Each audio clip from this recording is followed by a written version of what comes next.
There's a phrase in worship leading circles that's increasing in popularity. I see it a lot these days, and that phrase is that worship leaders are Levites. We've started positioning worship leaders as Levites, and I just want to tell you, first of all, that you are not a Levite, but it's even worse than that. It's actually verging on a foundational doctrinal error to say that you are. And I want to start this video just by acknowledging that there are sort of two different ways that people use this phrase, but I think even people who use this first instance of it kind of dip into the second one. I'll explain that in a second. The first way that people use this phrase is they just simply mean that worship leaders are Levites because Levites were in charge of the music in temple worship, and because worship leaders are typically in charge of music at their church, therefore there's some similarity. And worship teams are sort of like the Levites in the temple in the Old Testament. And I'll just say, okay, I mean, I see the connection there. I'm sure that there are valid, valuable comparisons in terms of like play your music skillfully, who was chosen to be in charge of temple music, how did they, by the way, I mean like people who are actually skilled at what they do, how did they dedicate themselves to the craft, they viewed it as important, things like that. I'm okay with comparisons like that. But there's also another way that worship leaders use the idea that they're Levites, and that's this idea that they're Levites because they usher in the presence of God and they connect people to him. One famous worship leader said that when we lead worship, it's like we're taking the hand of God and the hand of man and joining them together. And that's our role. Like we stand in between God and man and we take their hands and we put them together. We are ushering in the presence of God. Maybe you've heard of a worship leader called a bridge before. We are the bridge between God and between man, and our job through the way that we lead, the things that we say, perhaps spontaneous worship moments, we are taking the hands of the congregation and the hand of God and placing them together and connecting people to God. And I just want to tell you that is really verging on, I'm not going to say it completely goes into it because I think that there's some space here to finagle around and be like, well, that's not what I'm actually saying. But I just want to warn you that it is verging on a foundational doctrinal issue. And that foundational doctrinal issue is the sole mediatorship of Christ. That Christ is the only mediator between God and man. Because think of what you're saying when you're saying, I am a Levite, and by the way, I'm going to give some scriptural references here to show you why you definitely aren't a Levite. But think of what you're saying when you're like, I'm standing in the middle of God and people, and I take their hands and put them together. Where it's my job to usher in the presence of God so that my congregation can experience the tangible, manifest presence of God. You are becoming a mediator at that point. And I know I said there were two definitions of what a Levite means. Like some people are just like, well, they were in charge of music. Some people are like, we're ushering in the presence of God. But the more and more I hear it, the more even the people who would say, well, we don't mean we're actually Levites, they dip into the mediatorial side. And it's not just enough to say, that's not what I'm actually saying, but then to functionally describe being a mediator. Like, that's what I see happening, where it's like, well, I'm not saying, we know that the Old Testament priesthood is done away with. I'm just saying we're in charge of music. People in the Old Testament, the Levites, they connected people to God through music. They were like a bridge, and so we're sort of like a bridge. It's like, do you understand that you're just describing a mediator between God and man, that the congregation must come through what you do to approach God? And what does Scripture say about this. First of all, let's just lay down the sole mediatorship of Christ. 1 Timothy 2:5 puts it simply. There is how many mediators between God and man? Just one. There is one mediator. This is 1 Timothy 2:5. There's one mediator between God and man. Who is it? The man, Jesus Christ.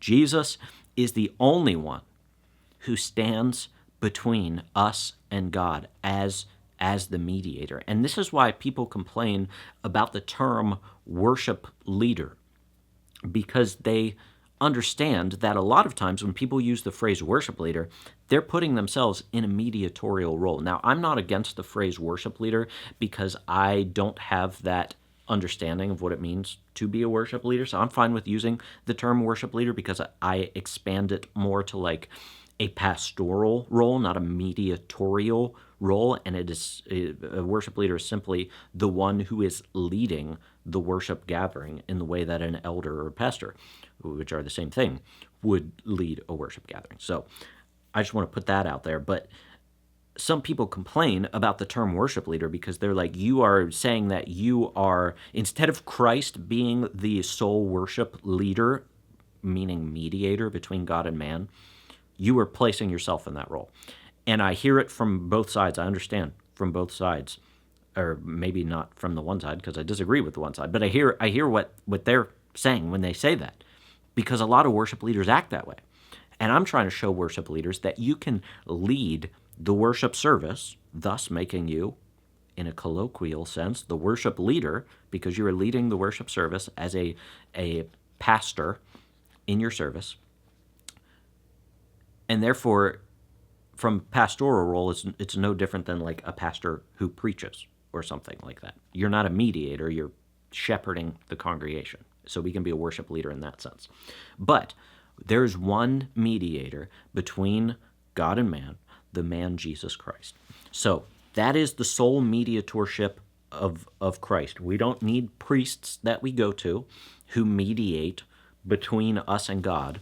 We just simply understand that we can go directly to God through Christ because, as we're going to talk about in this last video, in this last segment of this video, we're going to talk about how we are all priests, but we'll get to that in a second because I want to establish also not just that there's one mediator between God and man, which is important, but that we aren't Levites because the Levitical order of priesthood has passed away. If you believe that you are a Levite, I want you to spend the next 3 days, just once a day, read through the book of Hebrews and tell me, after you read it 3 times, 5 times, truly understand it, tell me that the Levitical order still exists. Just hear this. This will sum up the argument, and then we'll get into something a bit more specific. This is just from Hebrews 12:24. I just want you to hear Jesus, the mediator of a new covenant. So there's that word, mediator. But Jesus, this is just the title that he's given in Hebrews 12:24. We'll get into specifics here in a second. Jesus is the mediator of a new covenant. What does that imply? That implies that there was an old covenant, which is the Old Testament temple practices, among other things. For a new covenant to come, we are new covenant believers. That means that we no longer follow the old covenant because it is obsolete. It is passing away, as Hebrews talks about. So I just want you to start there with your thinking. If there is a new covenant, that means the old covenant, not that we can't go back to it and learn some things from it, understanding that it was a shadow and a copy, a type of things to come. I say copy because it talks about how the temple was a copy of the heavenly temple. But it was like an incomplete picture, not fully helping us realize completely what would come. And that's why when Jesus came, we now fully understand what God has for us. All of those Old Testament practices pointed to Jesus, but now we have Jesus. So we don't need those things anymore. in the temple. So let's also look at Hebrews 7 here, and I just want you to hear how the author of Hebrews talks about this. This is specifically about the Levitical priesthood. If you have your Bible, turn to Hebrews 7:11. It says this, "Now, if perfection had been attainable through the Levitical priesthood," there's that term, "for under it the people received the law, what further need would there have been for another priest to arise?" Let's just stop there for a minute. And it's about to get even worse for you if you believe you're a Levite. What's he saying? He's saying the Levitical priesthood did not lead to perfection, and therefore people had to keep coming through the priests over and over again. What's the implication? Well, now perfection has come because we are perfected through the work of Jesus Christ, implying that we don't need the Levitical priesthood anymore. And he's saying, what further need, if that could have brought perfection, if the old way could have brought a way to reach God permanently, then why would we need another priest? But it doesn't just stop there. It says, what further need would there have been for another priest to arise after the order of Melchizedek, rather than the one named after the order of Aaron? So now the author of Hebrews is taking it even further and saying, not only did the Levitical priesthood not bring perfection, and you had to come through these mediators over and over and over again through its sacrifices, and they stood between you and God, but now another priest has arisen, and he didn't even arise from the Aaronic priesthood. He's not a Levite. He's after the order of Melchizedek, and that means that he didn't have a start or an end. We read that earlier, or perhaps later. I forget where we're at in Hebrews here. But at another point in Hebrews, he's saying Jesus is something different. If you look at his genealogy, he wouldn't have been a Levite. He couldn't have been a Levite because it wasn't in his genealogical line to be so. So now we have this other priest coming outside of the Aaronic priesthood, the Levitical priesthood. And it continues on into verse 12. All right? What further need would there have been for another priest to arise after the order of Melchizedek, rather than one named after the order of Aaron? For when there is a change in priesthood, there is necessarily a change in the law as well. Did you hear that phrase? There has been a change in the priesthood. That's exactly what Hebrews is talking about. There is a change in the priesthood. There is no Levitical priesthood anymore, so you are not a Levite. You are not a Levite in name. You are not a Levite in title. You are not a Levite in function. Those things no longer exist. There is now no longer any priestly mediator. By the way, another way to say this is worship leaders are priests. You aren't a priest in the sense that you are mediating the presence of God you're mediating the presence of God between God and man. You're not a priest either. You are a priest in some sense. We're going to get to that. We're going to get to that here in a second. But not in this sense. We aren't priests that mediate for other people in the church. One more thing to look at here. Hebrews 8, the next chapter. He basically sums up the argument, I guess, in this way. Verse 13, last verse of chapter 8. Look at it. In speaking of a new covenant, so we already talked about the new covenant, he makes the first one obsolete. What is becoming obsolete and growing old is ready to vanish away. So now he says, like I said a couple minutes ago, there is a new covenant. The old one, the Old Testament temple practices, are obsolete. We don't need them anymore because we have Jesus. And that includes the Levitical priesthood. So all that to say, you are not a Levitical priest. So quit calling yourself a Levite.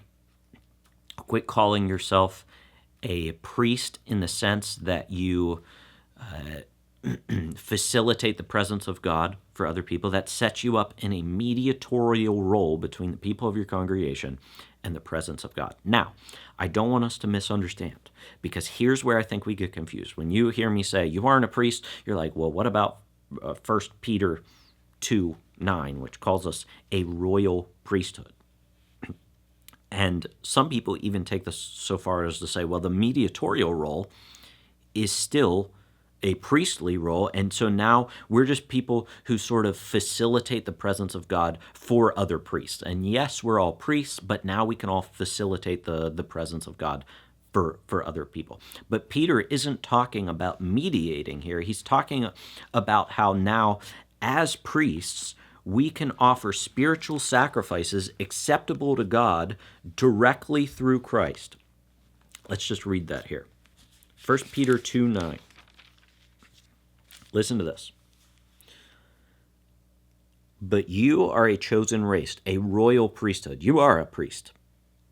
You're a holy nation, a people for his own possessions, that you may proclaim the excellencies of him who called you out of darkness into his marvelous light. Once you were not a people, now you are God's people. Once you had not received mercy, now you have received mercy. So what Peter's talking about is that we are priests who can now serve God, all of us, every one of us. This is the priesthood of all believers.